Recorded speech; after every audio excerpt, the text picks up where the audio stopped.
Okay, Lucas, here we're going to activity 2.3, practice with functional transformations.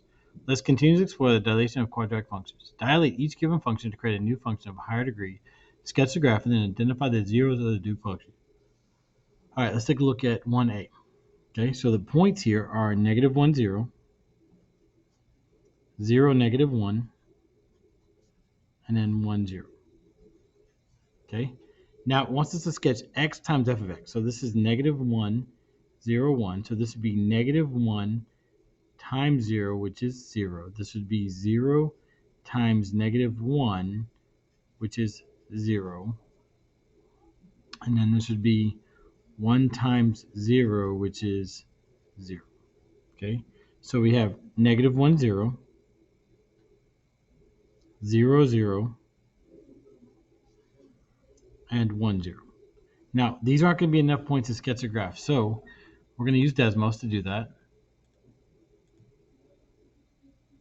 So we're going to graph x times x minus 1 times x plus 1.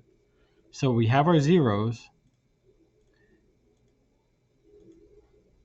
Okay, so let's go ahead and write those down. So negative 1, 0, 0, 0, and 1, 0. So we have our zeros. Now let's get to the graph. Let's do that in yellow. Okay, now we need this point and this point.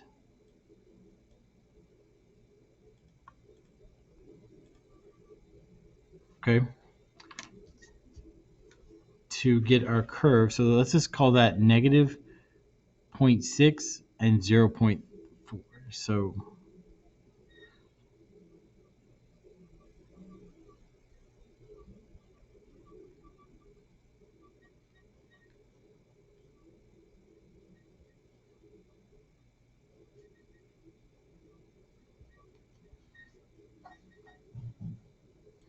okay, so we're gonna have to approximate here. So negative 0.6 is about here. 0.4 is probably right there, just kind of approximating. And then we have 0.6, negative 0.4 is probably about right there. And then let's double check the curve. We go up, back down, and up. So we go here.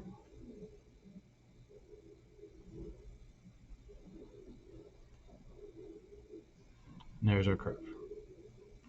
All right, go ahead and finish up number 1. All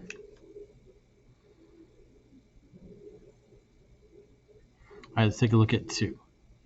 All right, so to figure out which points apply here, let's go ahead and graph that. So we're going to graph parentheses 2x plus 1 parentheses x minus 2. And we probably want this point, and this point. Okay.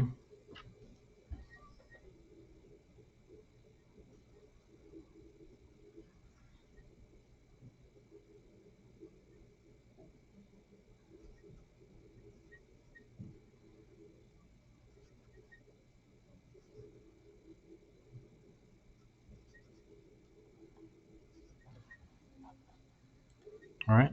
So these points are this point right here, this point, and this point. Okay. Now, we're going to want to sketch the graph of x minus 2 times g of x to get those points. So let's go ahead and do that. Okay, so that would be x minus 2 times 2x plus 1 times x minus 2. So let's get our zeros first.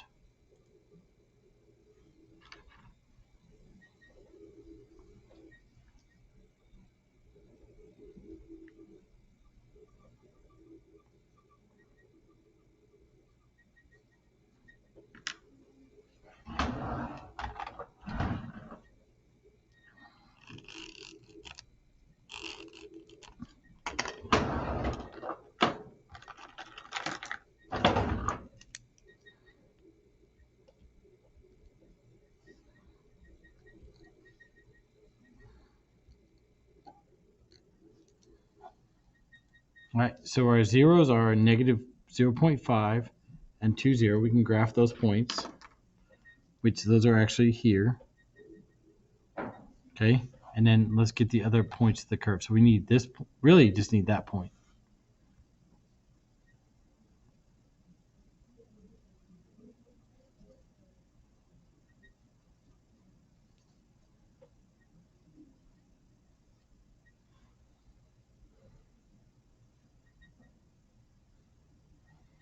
Okay, so let's graph that point. So 0.35 is probably somewhere around here. Okay, so we want to look at the flow. We go up to that point, back down, and back up.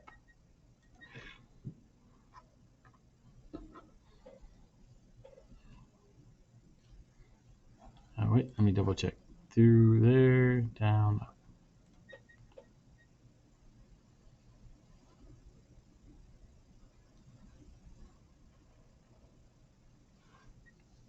There's our curve.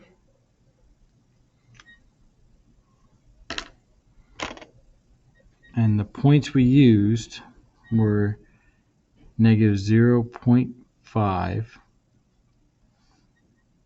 0, 0.3, 5, and 2, 0.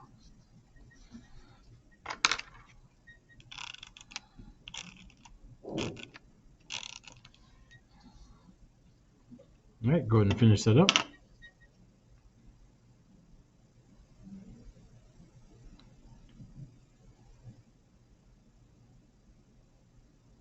All right, let's take a look at the next graph. All right, so we need to find points of h of x first, so let's graph that.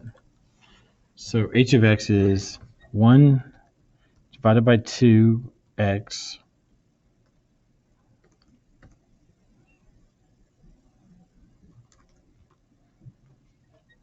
okay, so let's use this point, and this point.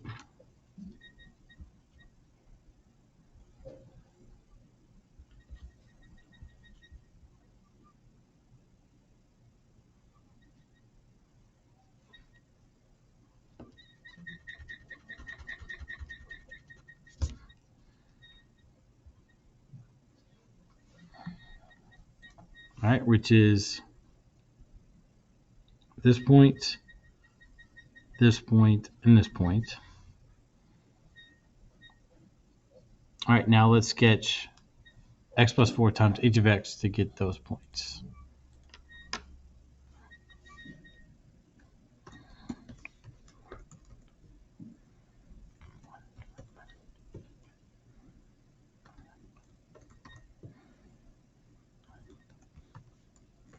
All right, let's get our zeros first.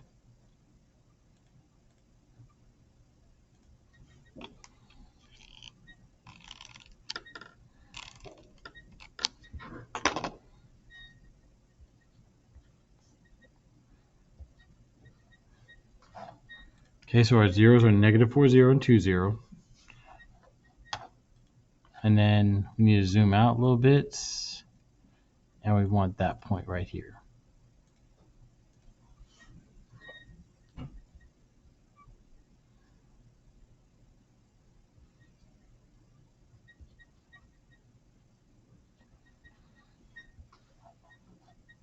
All right, so let's graph those points.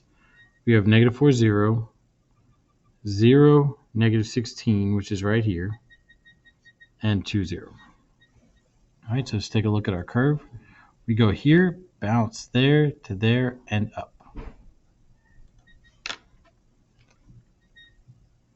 So we go here to here to there. All right, go and finish up that.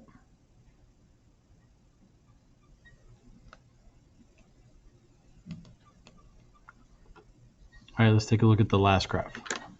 So first we need to graph j of x. So let's do that. X minus 4x plus 4.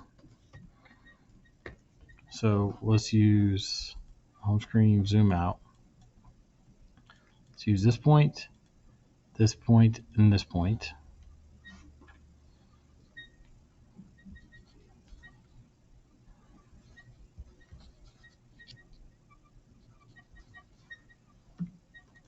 All right, which is this point, and this point.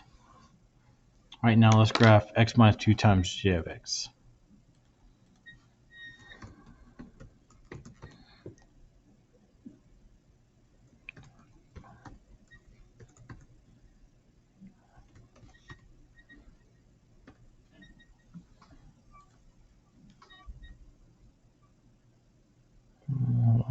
Sec. Somehow we got an extra parentheses I need to fix. X minus 4, x plus 4. There we go. All right, so let's first get our zeros.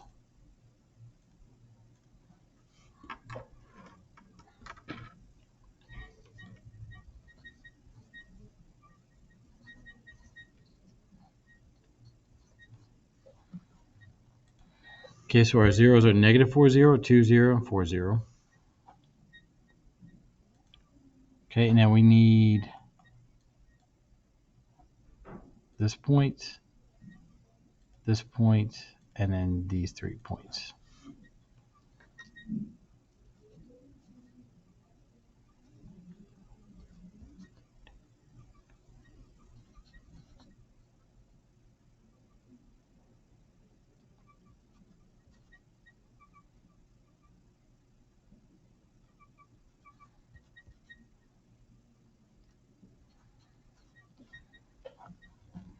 All right, so we have our points. Let's go ahead and graph those. So negative 4, 0.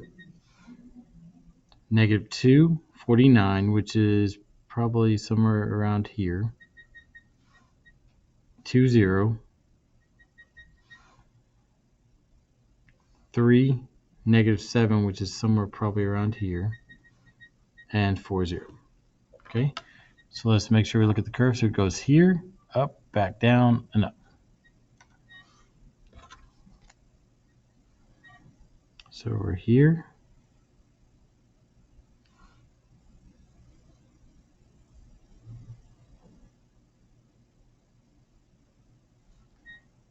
Back down to 2, 0, up, and there. All right, go ahead and finish those graphs.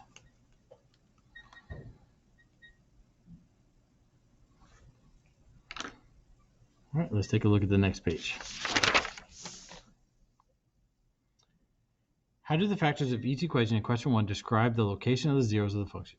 You can set the linear function equal to 0 and solve for x to determine the zeros.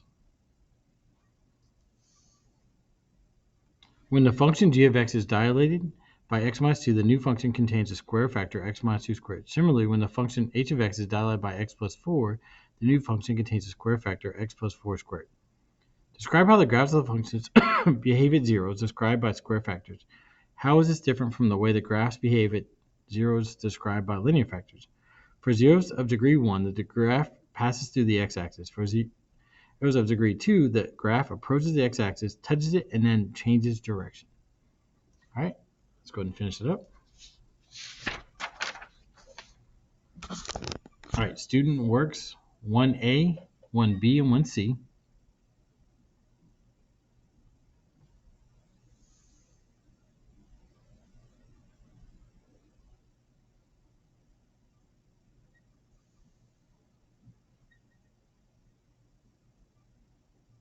All right, let's take a look at the next page. All right, mark that out. And then student works 1, 2, 3, 4, 5, and 6.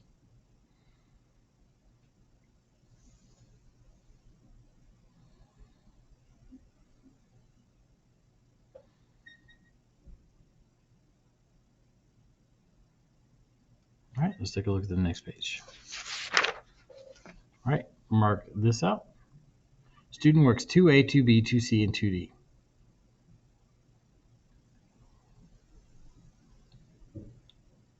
Zoom out a little bit to see everything.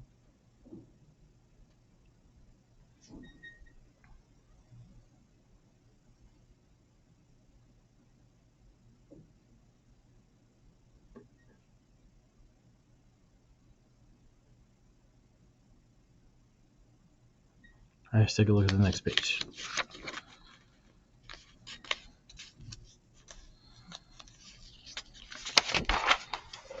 Mark this page out, start working on your assignment, and have a wonderful Wildcat day.